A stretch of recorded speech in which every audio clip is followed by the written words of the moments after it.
لا الہ الا اللہ. کہتے ہیں امام ابو حنیفہ کی خدمت میں کچھ لوگ آئے تھے کوفہ میں کہ آپ امام کے پیچھے منع کرتے ہیں قرات کرنے. 60-70 آدمی آئے. امام صاحب نے کہا میں ایک ہوں تم 70 ہو، تو لڑنے آئے ہو یا باس کرنے آئے ہو؟ انہوں نے کہا باس کرنے آئے. کہا اپنا ایک آدمی متعین کرو. انہوں نے ایک کو متعین کیا کہ یہ بات کا مسئلہ حل ہو گیا. اسی طرح امامت میں بھی ایک متعین ہوتا ہے، اور اگر ایک نہیں سب بولے تو یہ تو جھگڑا ہے. مالی و نازع القرآن، حدیث میں اسی کو لڑائی کہا ہے، جھگڑا. اللہ تعالیٰ نے عقل کا بادشاہ بنایا تھا.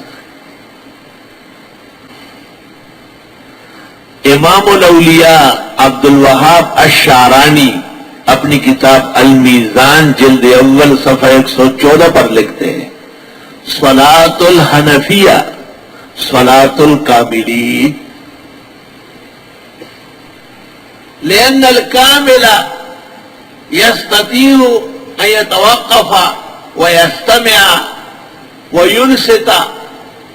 خاموش رہے، امام کی اقتداء کرے، چپ رہے، یہ کامل آدمی ہے. وَأَمَّا الصَّبِيُّ فَلَوْ أَسْكَتَّهُ يَلْعَبُ، بچہ وہ بار بار ہاتھ اٹھائے اور جو ہے نا ہاتھ یوں یوں کرے، ٹانگیں کھولے، یہ بچوں کی. یہ میں نہیں کہتا ہوں، عبد الوہاب شعرانی نے المیزان الکبریٰ جلد اول صفحہ 114 پر لکھا ہے کہ حنفیوں کی نماز کامل رجال کی نماز ہے. ہاتھ اٹھانا ایک دفعہ کافی ہے، فاتحہ ایک آدمی کا کافی ہے امام کا. آرام سے پیچھے کھڑے رہو مرد بن کر. یہ ہماری ہمت نہیں ہو سکتی. اور عبد الوہاب شعرانی سید السادات شافعیہ کہلاتے ہیں. سید السادات شافعیہ، شوافی کے جرنیلوں کا جرنیل ہے.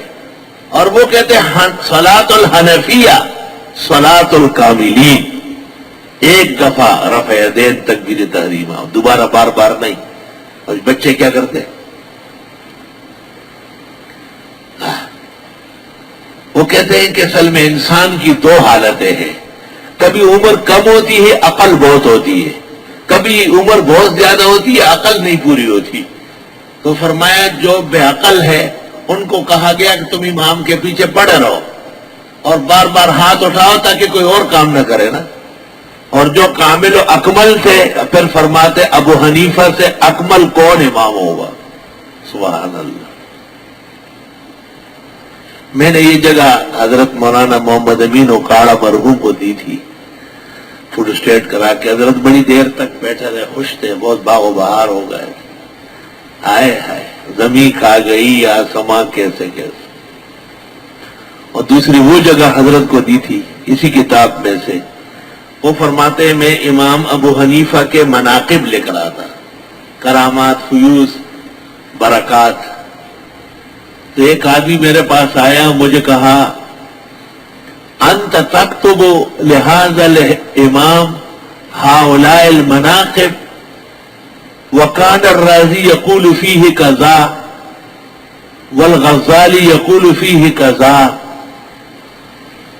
کہ میں نے نوشتہ روکا، میں نے کہا من الرازی والغزالی فی ابی حنیفہ الا کالقطرۃ فی البحر وکالصبی فی الرجال. کون ہے یہ 6 صدی کے مقلدین؟ یہ امام صاحب کے بارے میں کیا بیچ رہے ہیں؟ امام الائمہ سراج الامہ ہے، الامام العظم ہے. اللہ تعالیٰ نے ثلاثہ ارباع امت ان کا تابع فرمایا. عبد الوہاب شعرانی میزان جلد 2 مناقب ابی حنیفہ. اللہ اکبر و کبیرہ. بہرحال ہمارا چچا مسلک یہ ہے کہ امام کی اقتداء میں مقتدی کسی قسم کی کوئی قرات نہ کرے. عبداللہ ابن عباس سے شرح المعانی میں پوچھا گیا تھا کہ ظہر اور عصر میں پڑھے. فرمایا اگر ظہر اور عصر میں پڑھنے والوں پر مجھے قدرت ملی ان کی زبانیں بھی گردن کی طرف سے کھینچ لوں گا. اذا قرأ فانصتوا. امام پڑھ رہا ہے، تمہیں پڑھنے کی ضرورت کیا ہے؟ امام پر بے اعتمادی. ادھر سے جو بے اعتمادی شروع ہو گئی تو وہاں تک گئی، وہاں سے شروع ہو گئی یہاں تک آ گئی.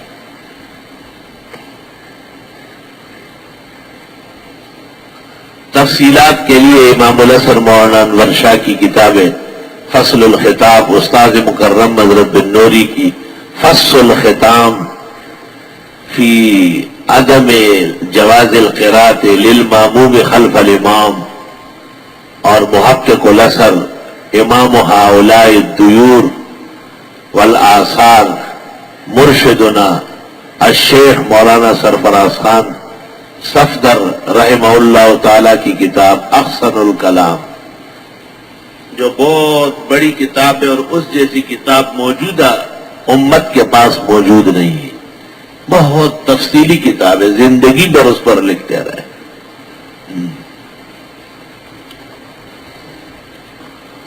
اللہ اکبر کبیرہ. سورۃ الفاتحہ مکی سورت ہے اور 7 آیات ہے. بسم اللہ الرحمن الرحیم سورت کا حصہ ہے یا نہیں؟ امام مالک اور ابو حنیفہ کہتے ہیں کہ نہیں ہے، اور یہی قول احمد کا ہے. امام شافعی اور زمانہ حال کے غیر مقلد ظاہریہ یہ کہتے ہیں کہ یہ آیت ہے فاتحہ کی. چنانچہ جب فاتحہ وہ اونچی آواز سے پڑھتے ہیں تو بسم اللہ الرحمن الرحیم بھی پڑھ لیتے ہیں. واضح ہے کہ تینوں امام ابو حنیفہ، امام مالک، امام احمد وہ فرماتے ہیں کہ بسم اللہ الرحمن الرحیم آیت مستقلۃ من القرآن لیست من الفاتحہ. آیت مستقلۃ من القرآن. تو قاری صاحب کو چاہیے کہ وہ کسی ایک سورت سے پہلے تراویح میں پڑھ لے. ہمارے قاری محی الدین صاحب جب تراویح پڑھاتے تھے تو بقرہ سے پہلے بسم اللہ الرحمن الرحیم الف لام میم ذالک. محمد انور شاہ آج کل پڑھاتے ہیں تو وہ غالباً اقرا بسم ربک الذی سے پہلے پڑھ لیتا ہے بسم اللہ الرحمن الرحیم. حنفیہ غالباً فاتحہ سے پہلے اونچی آواز سے نہیں پڑھتا.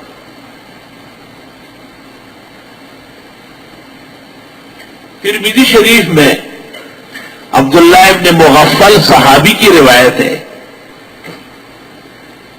کہ انہوں نے نماز میں فاتحہ کے ساتھ اونچی آواز سے بسم اللہ الرحمن الرحیم الحمدللہ رب العالمین پڑھا. نماز کے بعد باپ نے بیٹے کو کہا یا بنیا ایاک والحدث فی الاسلام، اے میرے بیٹے بدعات سے بہت بچو.